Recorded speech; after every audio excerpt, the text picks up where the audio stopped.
पूरग्रस्तांच्या मदतीसाठी महायुती सरसावली. मुख्यमंत्री आणि उपमुख्यमंत्री मराठवाड्याच्या दौऱ्यावर. फडणवीस, अजित पवार सोलापूर लातूरच्या दौऱ्यावर असणार, तर एकनाथ शिंदे धाराशिवच्या दौऱ्यावर जाणार. पावसानं झोडपलेल्या मराठवाड्यामध्ये ठाकरे गटाचा सुद्धा दौरा. उद्धव ठाकरे धाराशिवचा दौरा करणार. सोलापुरातील साबळेवाडी, पांडव्याची पोफळी गावं पाण्याखाली. पुराच्या वेढ्यामुळे सीना नदीनं केलं रौद्ररूप धारण. प्रशासनाकडून 70 ते 80 कुटुंबियांच्या स्थलांतरासाठी मागणी.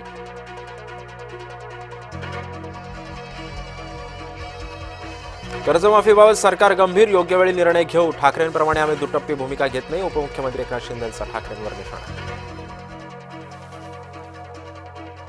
शेतकऱ्यांनी गिरीश महाजन यांचा ताफा अडवला. तात्काळ मदत करण्याची शेतकऱ्यांची मागणी. प्रशासनाकडून मदत मिळवून देण्याचं महाजनांचं आश्वासन.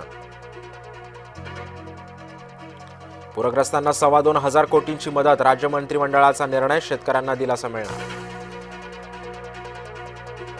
महाराष्ट्रात पुरामुळे 70 लाख एकरवर नुकसान. कृषी मंत्री दत्तात्रय भरणे यांची माहिती. शेतकऱ्याला संपूर्ण कर्जमाफी द्या. खासदार सुप्रिया सुळेंची महायुतीकडे मागणी.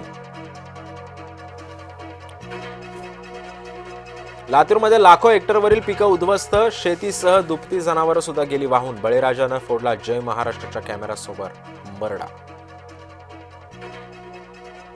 पंतप्रधान मोदींची खिल्ली उडवल्याचं प्रकरण. भाजपच्या कार्यकर्त्यांनी दिला दणका. डोंबिवलीमध्ये काँग्रेस नेते मामा पगारे यांना नेसवली साडी. दुहेरी हत्याकांडानं बुलढाणा हादरलं. प्रेयसीच्या हत्येनंतर प्रियकरानं स्वतःला संपवलं. राष्ट्रपती द्रौपदी मुर्मू यांच्या उपस्थितीमध्ये 71वा राष्ट्रीय चित्रपट पुरस्कार सोहळा संपन्न. मोहनलाल यांना यंदाचा दादासाहेब फाळके चित्रगौरव, तर पुरस्कार प्रदान.